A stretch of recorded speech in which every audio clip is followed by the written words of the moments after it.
सदियों साल पुरानी कहानी है। दिमश्क के किसी सहराई इलाके में एक बूढ़ी औरत रहती थी जो मुद्दतों से एक शदीद बीमारी में मुब्तला थी। बीमारी ने उसके जिस्म को कमजोर कर दिया था और तकलीफ ने उसकी रूह तक को थका दिया था। करीबी तमाम हकीमों ने कोशिश की मगर सब बेबस हो गए। सिर्फ एक ही हकीम था जो उसकी बीमारी का इलाज कर सकता था, मगर वो बहुत दूर बगदाद के एक मशहूर शहर में रहता था। वहां तक पहुंचना निहायत मुश्किल था, खास तौर पर एक बीमार और गरीब औरत के लिए। इस जमाने में अगर आप समझना चाहें तो यूं समझें कि जैसे कोई शख्स पाकिस्तान या इंडिया में किसी खतरनाक बीमारी में मुब्तला हो और उस बीमारी का वाहिद माहिर डॉक्टर सिर्फ अमेरिका में हो। एक गरीब इंसान के लिए फासला, खर्चा, वीजा सब कुछ नामुमकिनात में शुमार होता है। उसी तरह उस जमाने में भी बगदाद जाना एक ख्वाब से कम न था।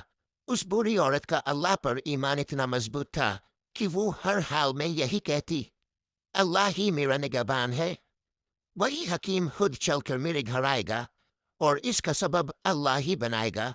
वही मालिक और खालिक है मेरा। लेकिन याद रखें, अल्लाह की कुदरत का कोई सानी नहीं। वो जो चाहे, जब चाहे, जैसे चाहे कर सकता है। वो नामुमकिन को लम्हों में मुमकिन बना देता है और ऐसे इसबाब पैदा कर देता है जिनका इंसान तसव्वुर भी नहीं कर सकता। यही यकीन इस कहानी की बुनियाद है। तो दोस्तों, वो जमाना ऐसा था जब सफर ऊंटों और घोड़ों पर किया जाता था, मगर उस औरत के पास न सवारी थी न सामान। रास्ते तवील और कठिन थे, लेकिन उसका यकीन कहता था कि अगर कोई उसे बगदाद तक पहुंचा सकता है तो वो सिर्फ अल्लाह ही है, या फिर अल्लाह, वो मशहूर हकीम खुद, उसके पास भेज दे। वो रोज अपनी बेटी से यही कहती, मुझे उसी हकीम से इलाज करवाना है और मेरा रब ही उसका सबब बनाएगा।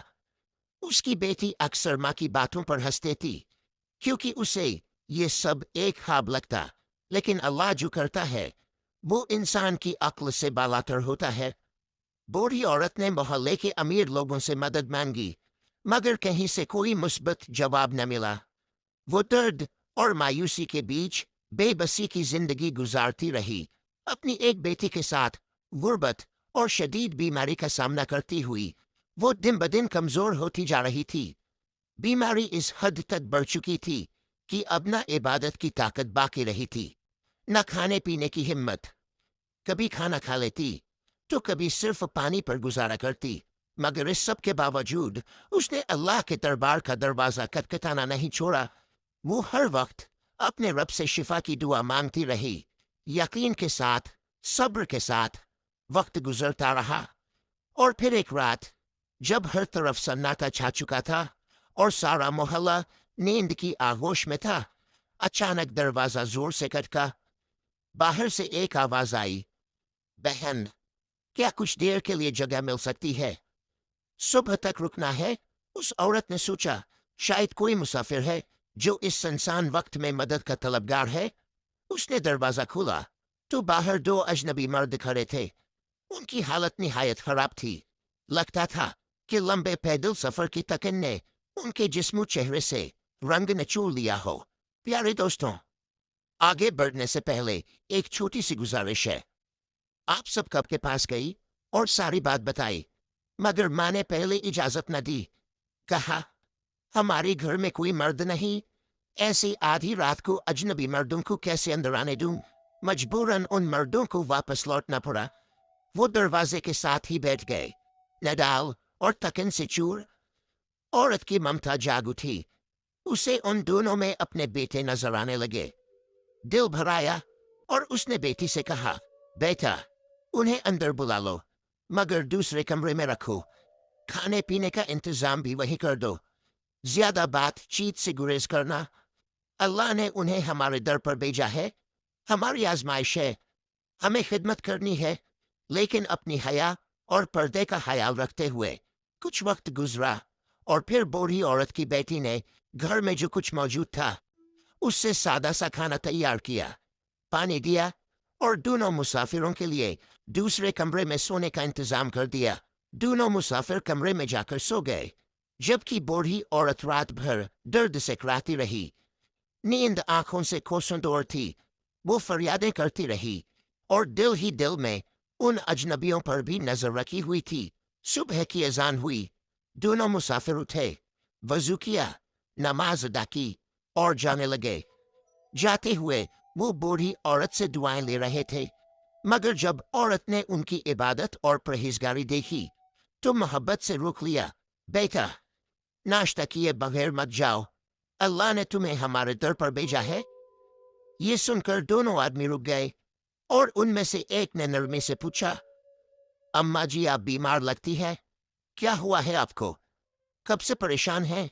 बूढ़ी औरत ने धीमे लहजे में जवाब दिया, बेटा, ये बीमारी अल्लाह की तरफ से है और मैं उस पर राजी हूँ।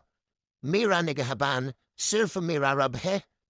तकरीबन 10 साल हो गए हैं मुझे इस तकलीफ में जीते हुए, लेकिन आज तक मुकम्मल इलाज न करवा सकी। बेटा मेरा ना कोई बेटा है ना भाई।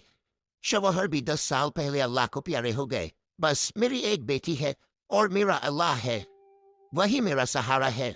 बूढ़ी औरत ने थोड़ा तवक्कुफ किया, फिर तकलीफ भरी आवाज से बोली, बेटा, बगदाद में एक बहुत मशहूर हकीम है।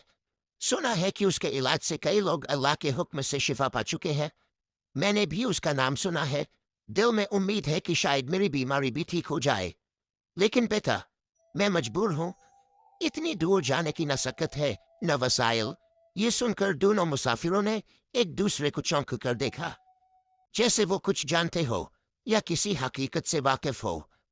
खामोशी से औरत की बातें सुनते रहे। बूढ़ी औरत ने आसमान की तरफ देखा और एक मदम मुस्कुराहट के साथ बोली, बेटा, मेरा ईमान है कि जिस रब ने बीमारी दी है वही शिफा भी देगा, दवा भी वही भेजेगा। बंदा तो बस कोशिश करता है और जो मेरे बस में था वो मैं कर चुकी। अब सब उस रबी करीम के सुपुर्द है। बिलाखिर एक आदमी आगे बढ़ा और नरमी से बोला, अम्मा जी, अगर मैं ये कहूँ कि अल्लाह ने आपकी दुआ कबूल कर ली है तो आपको कैसा लगेगा? बूढ़ी औरत ने हैरत से उसकी तरफ देखा और धीमी आवाज में कहा, क्या मतलब बेटा? मैं तो कुछ समझी नहीं। उसने मुस्कुराकर जवाब दिया, ये दूसरे साहब, यही बगदाद के मशहूर हकीम है और अल्लाह ने ही उनको आपके लिए यहाँ भेजा है। हम दोनों एक खास जड़ी बूटी की तलाश में दमिश्क आए थे। घोड़ों पर सफर कर रहे थे। रात को जब ठहरने का वक्त आया तो घोड़े अचानक डर गए और हमें शहर से बहुत दूर ले गए। फिर रास्ते में हम दोनों घोड़ों से गिर गए और सारी रात अंधेरे में भटकते रहे। बहुत सफर के बाद आपका घर करीब लगा और हम यहाँ आ गए। अल्लाह की मर्जी से हम आपके पास पहुँचे हैं। अब इंशाअल्लाह आपका इलाज होगा। आप बिल्कुल फिक्र न करें अम्मा जी, अल्लाह ने आपकी फरियाद सुन ली है।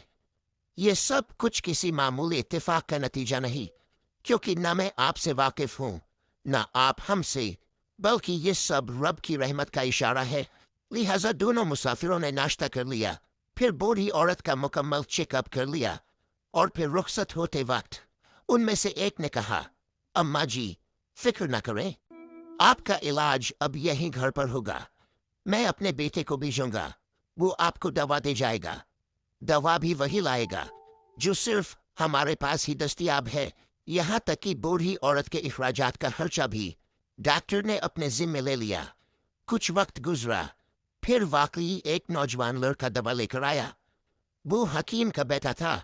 दवा देने के बाद जब उस नौजवान ने बूढ़ी औरत की बेटी को देखा तो दिल में कुछ महसूस किया। दरहकीकत हकीम ने उसे दवा देने के साथ बीवी के लिए लड़की देखने के इरादे से भेजा था, क्योंकि हकीम ने उसी रात को लड़की की खिदमत और मेजबानी देखी तो दिल ही में बहू बनाने की नीयत कर लिया। जब हकीम के बेटे ने लड़की को देखा तो उसे भी पसंद आ गई। हया और गैरत का जमाना था। लड़का चुपचाप चला गया और बूढ़ी औरत को सिर्फ इतना इशारा दिया कि आपकी बेटी मुझे पसंद है, ताकि वो किसी और को हाँ न कर दे। बूढ़ी औरत से रिश्ता तय पाया और कुछ दिन बाद उस नेक सीरत लड़की की शादी बगदाद के मशहूर और मालदार हकीम के बेटे से हो गई। चंद ही दिनों के इलाज से बूढ़ी औरत भी सेहतियाब हो गई। अब वो अपनी बेटी के साथ बगदाद में आराम और सुकून की जिंदगी गुजारने लगी। वो हर रोज बेटी को यही नसीहत करती, بیٹی، ہمیشہ اللہ پر کامل یقین اور پختہ بھروسہ رکھو۔ جو کچھ ہوتا ہے وہ اللہ کے حکم سے ہوتا ہے، اس کے سوا کوئی اور کچھ نہیں کر سکتا۔ جب بھی کسی سے امید لگے تو دل سے اللہ کے دربار میں رو لو، وہ سب کچھ سننے والا ہے۔ میں ایک بے بس، بیمار، غریب بوڑھی عورت تھی، کسی قابل نہ تھی، لیکن اللہ نے مجھے عزت دی، صحت دی اور خوشی عطا کی، کیونکہ وہ اخلاص دیکھتا ہے۔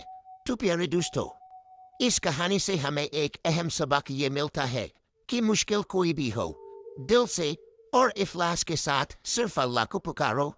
وہی سننے والا ہے، وہی دیکھنے والا ہے، اور وہی ہے جو ہر مسئلے کا بہترین حل رکھتا ہے۔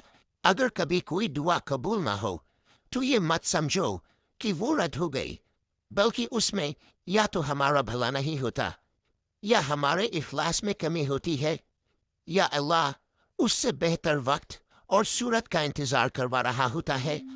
اور بچوں کے لیے ایک سنہری سبق یہ ہے، چاہے بیٹا ہو یا بیٹی، اگر والدین کی خدمت اور اطاعت دل سے کی جائے تو اللہ دنیا و آخرت میں ایسے انعامات دیتا ہے جو محض قابلیت سے حاصل نہیں ہوتے۔ والدین کی خدمت رب کو اتنی پسند ہے کہ وہ اس کے بدلے عزت، مرتبہ، سکون اور کامیابی عطا فرما دیتا ہے۔ مجھے امید ہے آپ نے اس کہانی سے بہت کچھ سیکھا ہوگا۔